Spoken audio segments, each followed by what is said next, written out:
Welcome to Navigate Now. This is the podcast where we discuss everything around people and places. And I'm your host, Jon Docksey, and I'm super excited to have Steve, our guest, on this particular episode. We've known Steve for a very long time. I'm super looking forward to having a conversation around how industrial estates and business areas are very important places to navigate around. Hi, Steve. Welcome to Navigate Now, the podcast. And I'm super looking forward to having this conversation. Yeah, thanks, John. It's great to join you on this podcast. I'm Steve Sawyer, and I'm the Executive Director of the Manor Royal Business Improvement District. And for those who don't know, the Manor Royal is one of the biggest business parks in the UK, and the Manor Royal BID is the UK's largest industrial business improvement district. It's in the town of Crawley, very near to Gatwick Airport, and most people know where that is. It's 540 acres, 9 million square feet, over 600 companies, 30,000 people. John, it's big. Yeah. And so Manor Royal BID started in 2013, and I've been the exec director here since the very beginning. So I helped set it up and taken it through now 3 ballots, and we're in the middle of our third term. My background, though, is quite varied. Before I came, though, into run the Manor Royal BID, I led on economic development at Crawley Borough Council, and it was around about the 2010-2013 period when Manor Royal wasn't in such a great place, and so began the work to look to try to improve Manor Royal, and that led to my journey of landing here in this hot seat. Cool. Love it. Brilliant. And that's a journey that you've been on. So what interests you obviously from that economic background in economic development, what interests you about more the place management side of things? Yeah, well, I suppose you're right to pick up on. I've been involved in policy and community development, leisure development in my time, finance. Lately, I moved into the planning department and then economic development. So, I've always been rooted in having an interest in people, in places, and latterly into the function of the economy. But how very much that was rooted in an actual place, as opposed to something that existed in this weird thing called the economy that existed in a book or in a chancellor's dispatch box type thing. So I was really interested in people, Cool. and how people experience places. And in terms of what opened up the box that I'm now in Manor Royal, where I feel like we really are at the coalface of place management, was the issues that were being faced by Manor Royal when it was much emptier. And in around 2010, there's fear of the place kind of going in some kind of decline, John. And that was interesting to me, because then it was about them trying to find out, where are our strengths? How do people experience this place? Why is it at that time people perhaps preferring to go and work somewhere else? And then moving that, John, into, the practice of management, place creation, place management, place making, was then that is all about how you make things good and make it better for people. And that just really interests me, that whole way in which people experience a place, and how you as a practitioner can be involved in making it a place where people want to be. And that really interests me. I love that kind of the experience. We can go from A to B and get a destination, or go to work, go home, those general typical journeys. But if it's a better experience, I know you've done lots in Manor Royal around how you improve experience for people. And often, one of the things we might pick up in a bit is that dynamic between town centre leisure spaces and workspace, work environments. And you've kind of done a lot of work to be able to create a work environment where people don't necessarily, typically historically, put a lot of investment into that particular space. But before we jump in and dive into that conversation, I always like to get to know a little bit of the person behind the conversation. So if someone was in finding it for the first time, read about Steve, what would be something fun or something unexpected and that people necessarily don't know about Steve? Wow. Okay. Well, John, I like pain and punishment. And so that I'm a season ticket holder at Crawley Town Football Club for a long time, and I chair their charity as well, which I've been doing now for a good few years, which is brilliant. And I've run a fair few marathons, but like to put myself through various physical challenges, leaping off of things, pulling things, kind of CrossFit stuff, kind of, John. That's how I kind of like to spend my leisure time. Either punish myself sitting in the stands at Crawley, or by jumping over something or lifting something stupidly heavy. That's kind of how I roll. That's what I do. That's cool. That's cool. And I see you kind of some of the bits you do in Manor Royal as well. Kind of important to get that leisure and that fitness side of things into the workday and the work environment as well. So I can see where that comes from now. Cool, brilliant. No, that's good. Thanks for sharing those little bits and pieces about your background and your experience and what brings us to this conversation today. So, a couple of things that I was thinking about before we were having this conversation was for you specifically. I want to talk about navigation journeys and the challenges that come in industrial spaces. But what is it about the idea of a great navigation experience that is important to you, or maybe to an industrial place? Yeah, I mean, that's some obvious things, John, isn't it? It's about being able to, especially in a place like Manor Royal, it's such a big place, Mm. and it can be quite daunting, particularly if you're a first-time visitor to the place, or an infrequent visitor to the place. So clearly, being able to see where you need to go and that you're on the right street, it seems like some of the basics. Yeah, but for me, it's not only that, really. I If I think about the Manor Royal journey Yeah. and where we picked up the place, at that time when it wasn't so great, there's a whole narrative, a conversation with businesses, really about what is Manor Royal? Where is Manor Royal? How do you know you've even come on to Manor Royal Yeah. and left Manor Royal? There was no sort of brand identity, no sense of place. So for me, the whole idea around wayfinding and navigation, when you start thinking about how that might look in the environment, not only should it serve a practical purpose, but importantly, it also has a very strong and important role to play in terms of branding a place. And I do it in a very simple anecdote. When we were looking at trying to address the issue of poor sense of arrival, you're rocking up to this massive business park, Yeah. sitting, next to an international airport. It's home to so many companies and to so many people, and yet you don't even know you've arrived. So, easy answer: we'll stick some signs up at the gateways. Yeah. And then comes a conversation: what are we going to put on the signs? What should it look like? Yeah. And then what should your experience be beyond the gateway sign? So, John, navigation is an important functional tool which serves some basic requirements for being able to navigate a big place, a complicated place, and to reassure people that they're moving in the right direction and they're not getting lost. But it also has a much bigger and possibly, as I was going to say more important, but as important function in terms of the look and feel of the environment of the business park. And I guess you've mentioned kind of your neighbours. We've got an international airport, Gatwick. We've got a decent, large size town, Crawley.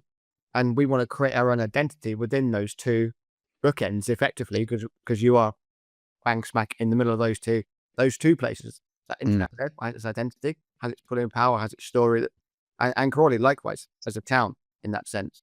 So yeah, 100%. It's really important to get that placemaking, brand identity, and that goes deeper than just signage. It talks about culture and history and the journey that Manor Royal has been on from when it was conceived to when you picked it up in those days, as you mentioned, and on into three big terms and into the future.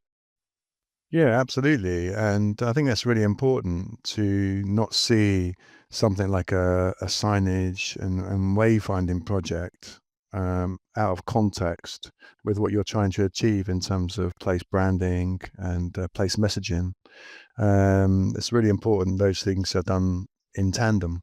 Because often places are like, say, a town centre near a major city would always go, would be the younger sister, the younger brother of the bigger place, and then lose a sense of their own identity. They feel just swallowed up. But it's important to create your own identity within that particular piece. No, it's cool. Yeah, it's absolutely, because, when you go and this is quite an interesting point because, when you're talking about trying to improve a place, there's a few things that you need to contemplate on that journey. One is what what is your place? Mm. Where is your place, and how do you want it to be perceived? What kind of identity and in that, what kind of message are you trying to convey in that? There's an interesting piece that obviously we did some work with you on this, and we explored that in quite a lot of depth, and so. It's important to get that right because you're going to become associated with that and you want to stand proudly behind it. And you also want people to feel like, when they see it in the environment, they understand it, what it means, and it resonates with them. One thing I want to pick up through this conversation, we mentioned their kind of town centres, and we work at Clara and universities, hospitals, all sorts of environments. But what particular issues do you feel, say, Manor Royal has in navigation or industrial estates have in navigation that would be unique to that particular type of environment that you wouldn't find in a hospital, town centre, etc.? Yeah. So I think probably the most obvious difference between those types of environments is the um, quite varied mix of different users.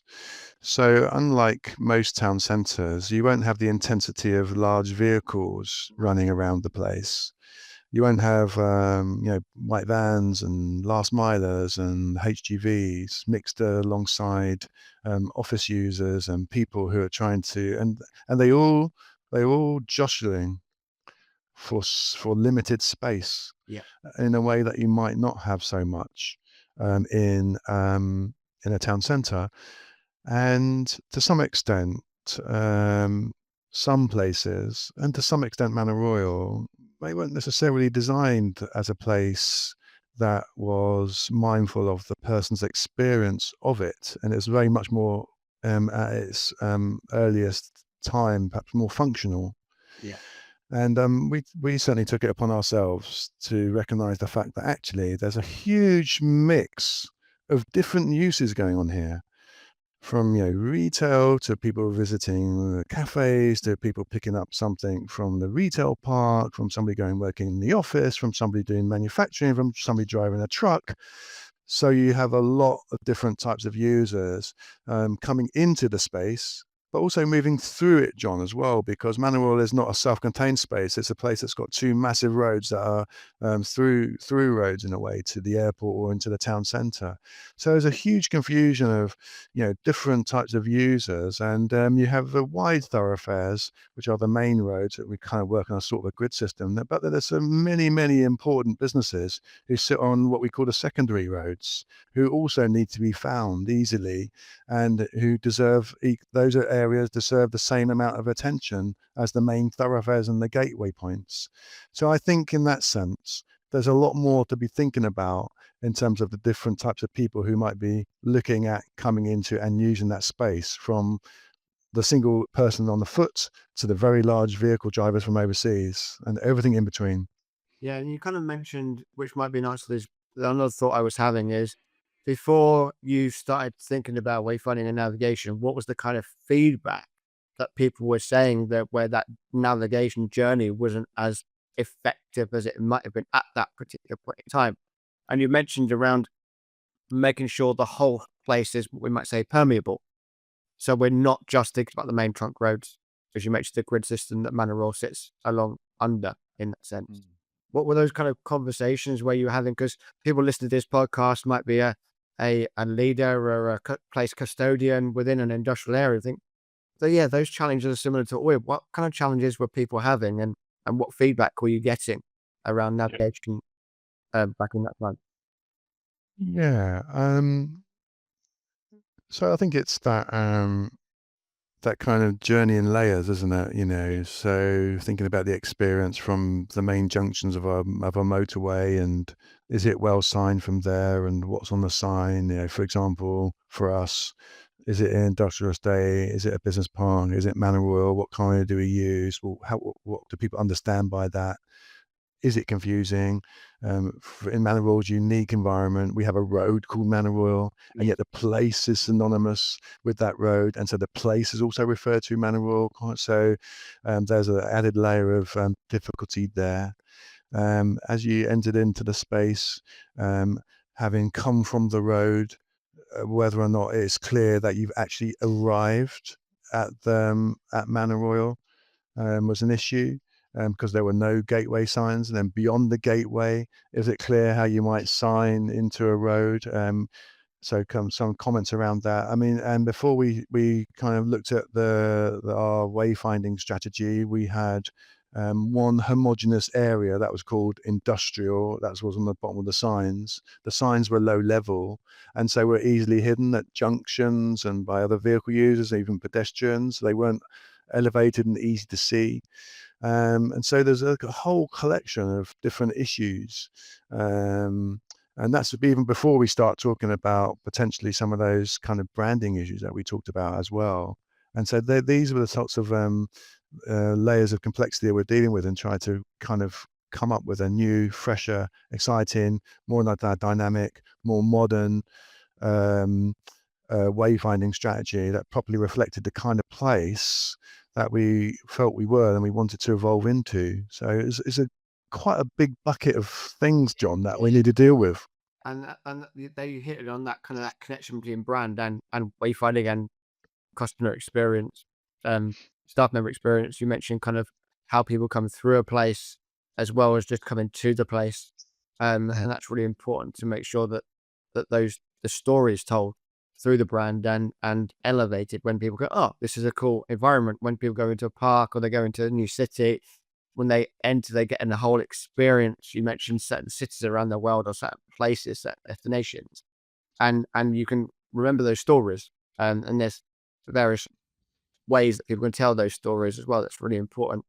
So you mentioned, were there any specific pain points or complaints that kind of stick in your mind of one person or a particular business or a particular situation where, now we need to sort this out? Well, this is one of the first projects that we did, and we started in 2013. I think some of the basic ones at the beginning was just that the signs were, unattractive. They were low level. They didn't have any kind of place distinctiveness about them. They didn't reflect the emerging brand. And so all these things were issues that people kind of recognized. And then kind of some of the signs actually were kind of hidden in the environment, being kind of those typical kind of ordinary street name signs at a low level and unassuming in the environment, really. So these were definitely things that we needed to resolve and respond to. And also what stuck in people's craw, I mean, just trying to kind of think about place branding and how that is an important part of what you're doing when you're signing a place. You're putting your brand in a way on every post, on every banner, on every map board, on every finger post. You're making a statement with every piece of that collateral. And it was a really interesting exercise to undertake with businesses around what we ought to be called. Are we an industrial estate? Are we a business park? Are we a business district? What are we trying to say about ourselves? And I think some of the irritation, at the beginning, was we were called, referred to as an industrial estate, and businesses here who are working in some very high tech areas didn't really feel that it was too closely associated with a residential estate. Okay. Yeah. And it didn't really reflect, industrial didn't really reflect the diversity of business uses that were here. It wasn't modern enough. And so those were some of the issues that were irritating to people, and we spent a long time trying to get right. Yeah, it's important. I guess actually, I know you do a lot of work with other, and you've been to loads of different business parks, industrial estates, business areas. There's lots of different terms, aren't there? And you can go into some and say that's definitely a science park, or that's definitely an industrial estate, because it might have more, we might call it dirty industries, waste, Mm. manufacturing industries in there. But it's got to have, well, it's going back to the start of our conversation, isn't it? In that sense, having that clear, we talked about the visual brand, but even just what you call the place, it is really, really important. And I like kind of how you mentioned previously around the function. Typically, historically, generations past, the function of an industrial area, if we use just the middle of the road term for now, purpose of conversation in that sense, has been very functional.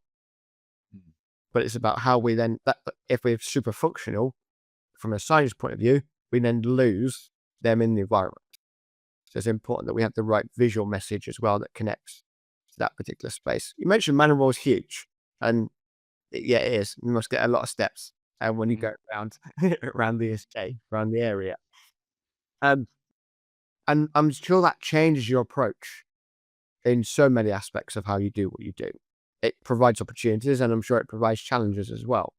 How is it that you approach such a large area? Because typically an industrial area might be at half the size or a third of the size of what you're working with at Manor Royal. Does that come with what challenges, what opportunities does that bring? Yeah.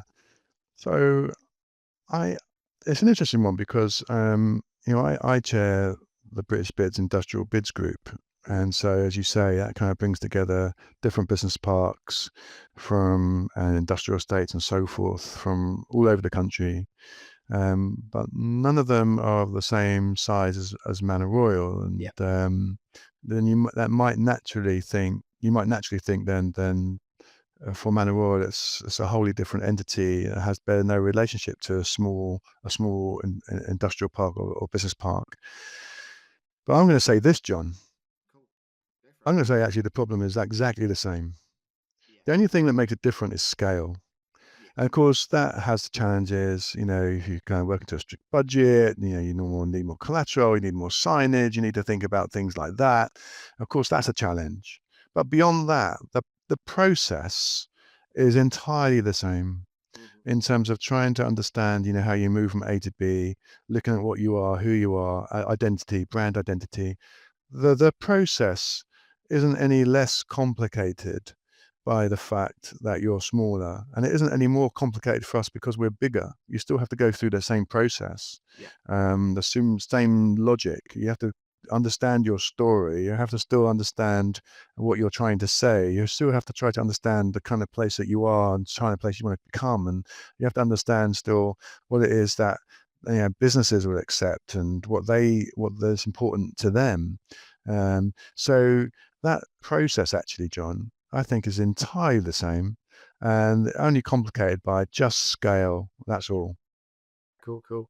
And I know you've done a lot of work over your time being in Manor Royal. And I always want to make sure that when we are having these episodes, we can go away with something as a custodian of a place.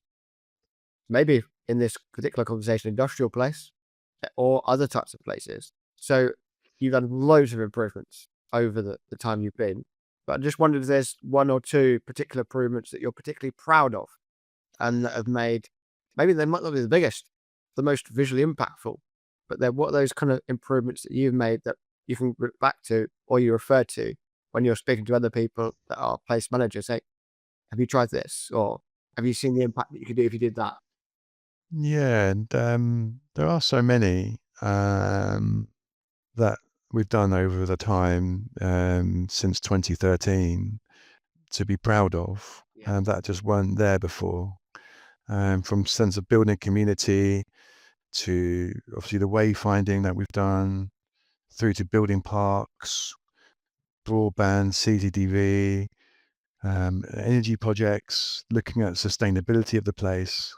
So many things that we can point to that just weren't there before, and there was no vehicle for delivering them. But John, I think, the thing that there's a couple of things I think I'd point to. I think one of them is about me, Cool, and one of them is about the place.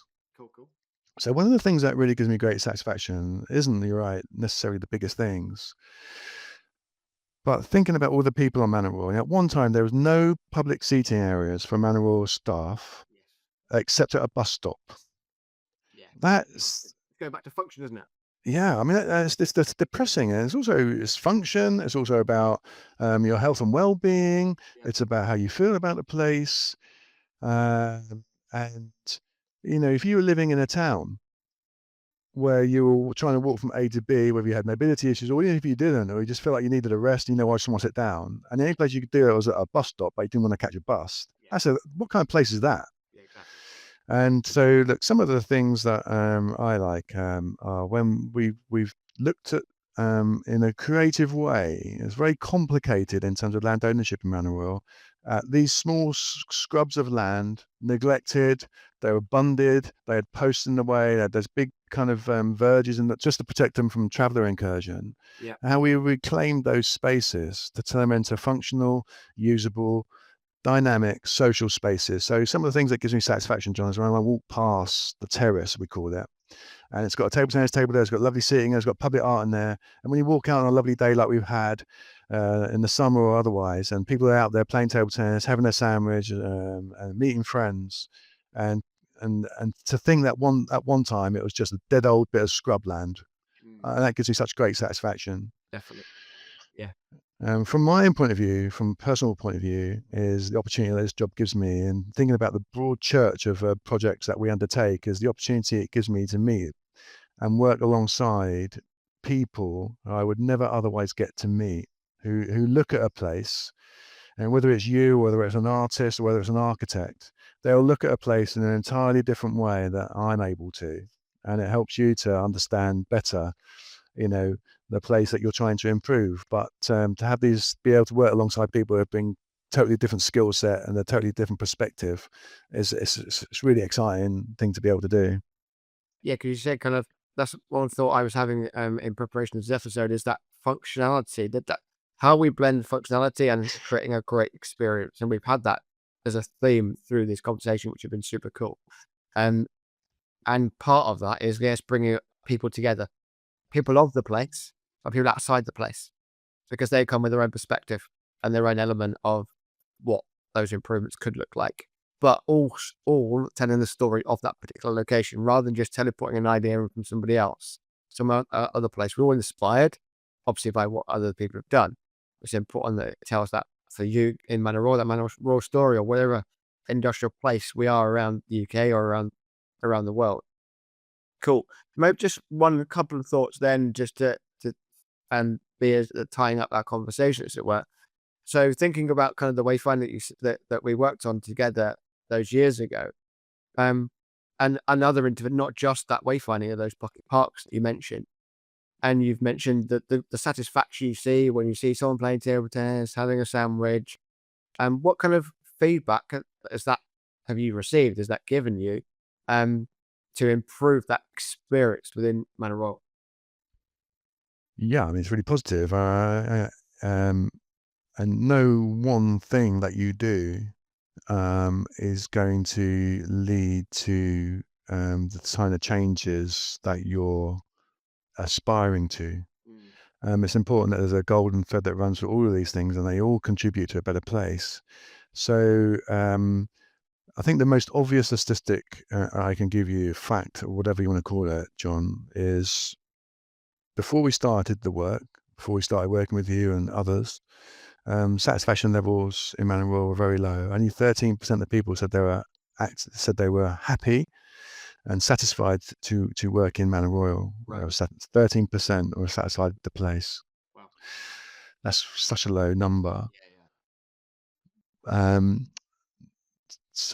But now we're looking at satisfaction levels that go into the mid to the high 80s. Wow.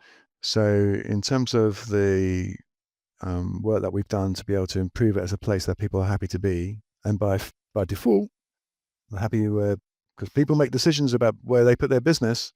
Yeah. So hopefully that also means read across to a greater satisfaction among businesses and being in this place. I think that is the most telling bit of feedback we get. We often get compliments around the spaces that we create, the things that we do, the artwork that's introduced, the approach in that sense. But that's the most telling one, and that is the best barometer. But also, John, for us as a business improvement district, as anybody working in a business improvement district knows, is having increasing number of people voting yes at the bid ballot, which we've seen over the last 3 ballots. Brilliant. I love that stat because it's building on everything that you've been working on in that sense. Have you noticed a change? The answer is obviously yes, in that sense of how people use and how people navigate around the area as a result of doing these projects that you've been discussing and you've been highlighting. Yeah, I mean, I think it's difficult to understand, observe people more easily navigating the place.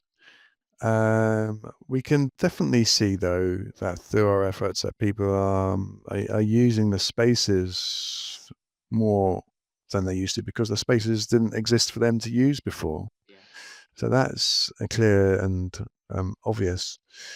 You just have to walk out on a warm sunny day to see that. So that's really important actually. That experience, by the way, John, um, that sense of place through signage and ease of navigation, and thinking about the journey. I know the kind of conversations that we had, it wasn't really just about going from finger post to finger post, but thinking also about actually rest points in between. Yeah. And the actual human experience of moving through a place, does it accommodate your needs as an individual? And so we've done a lot of work on that, and it's really satisfying to see people using those spaces that we've created that helps to kind of link together their journey from A to B, but also help them make it more comfortable along the way. And that's also going to have some benefits in terms of sustainable travel and net zero ambitions and all those kinds of things, John. So it all hangs together. I think that's really important to understand that as the holistic view of a place and how it all fits as part of that. When we have conversation about wayfinding, people say, well, wayfinding is all about signs. I'm like, okay, yeah, that's one of the toolkits, but there's so many other facets and so many other disciplines that come together to improve that experience, some of which we can help with and some of which other more professional partners in those particular specialisms can play with and can bring to the party in that sense. So going back now, you've done a lot of really great stuff, projects, interventions, programs, etc., etc. If you were starting or someone was in starting thinking about navigation and improving their wayfinding experience within their industrial place, what would be maybe 1 or 2 things that you would give them to start thinking about as they were at the beginning of that journey? Yeah. I mean, there's some obvious ones, really, isn't there? Really, about thinking about our own unique journey. Is about what is the place that you're talking about, what kind of experience, and again, making that point that each piece of collateral, whether it's a sign or a map board or whatever it is saying something about you and that experience. But my number one, above all, and this rides right across navigation to place management, things that you create, is remember it's always about people. A place without a person is what is that? If you're creating a place where you expect people to be, remember it's always about people. And if you can understand that and root yourself in the human experience, and then you're going to be on the right path. That's 100%, and that's why this podcast is all about people and places. In that sense. So, is there one thing that you wish you knew before you started that would help on that journey? Um, I think if you have to take time to find the right people that you can connect with who understand your own unique space, because that is important. So what you don't want is somebody who's coming into the process, who says, "I did this great thing down the road in this town," and just plonk it down in your place. So that uniqueness of place is really key. I think that you got to hold on to that. Otherwise, you'll just become some kind of homogenous clone town, and you don't want that. You want your own unique sense of place. So make sure you're able to, yeah, Totally, yeah. I mean, you don't want that. I mean, yeah, like you said before, you can learn some good practice from other people, but at the end of the day, you have to be able to adapt it to fit your own unique environment. I think a very practical thing as well, John, is I think from the outset, you're thinking about creating map boards and things and wayfinding, those points. Those places of interest that might help as a way marker to something. Don't assume that company A, who employs 3,000 people, is going to be there tomorrow, because you might find then that your whole system is shot to pieces because something you thought was going to be there forever is knocked down in year 3, and you've got to sort of not start again, but you've got to adapt to that quickly, and that's problematic. We've always seen that with banks. Banks always used to be the staple of every town centre, but now they were landmarks. Now they're shops and cafes and everything else. So literally one question then to finish off. So really superly enjoyed this conversation. Love how we talk about functionality and form and how to make that part of an experience. And as we've titled this episode, making workplaces work, because typically work environments aren't given as much love as they so deserve. But just looking out into the future then, I know, where do you see wayfinding going forward? Because I know you've put in digital screens after the wayfinding interventions were first installed, and there's other bits and pieces that you've done as you've grown that experience journey. So where do you see kind of that wayfinding or that customer experience, employee experience going forward, for industrial areas and for Manor Royal? Yeah, for us specifically, thinking about where we are here and now in 2025, we're in the middle of a really interesting project that's about that human experience of place. And what we want to do is to ensure that nobody working anywhere in Manor Royal is going to be more than a 5-minute walk away from some decent outdoor space. And we've got a certain way of doing that, working with local artists and trying to embed the local story into each of the spaces that we're creating. So in terms of wayfinding, the last part of that project is what we call the in-between spaces. So we're in the process of creating the spaces, and then what we want to do at the end of that, we haven't done this yet, is to have that kind of defined kind of walking route so that people can then navigate to all of these points of interest, to these seated spaces, these places of rest and interest, and to ensure that their experience is a good one. And we also want to make sure that they can pick out a 15-minute walk, but they can maybe join it up with a 30-minute walk or even an hour-long walk if they have the time. But never be lost, always be entertained, and always have somewhere to sit. So that's our next step in our journey. Cool, love it. And I'm sure, Steve, we do all those routes in half the amount of time, or lifting something, running with something, and to create a challenge along the way. Absolutely. Cool. No, super. Thanks very much for joining us on this particular episode. It's been really insightful and really a great learning experience to find out what you're involved with. If someone wants to find out a little bit more about where you are, about Manor Royal, where should they find you? Yeah, well, please visit our website, manorroyal.org, and you'll find out how to get hold of me, find out about our place, and people are very welcome to connect with me on LinkedIn if they're that keen. Cool, brilliant. Well, maybe add those links in the episode descriptions, so you can easily reach out and find Steve.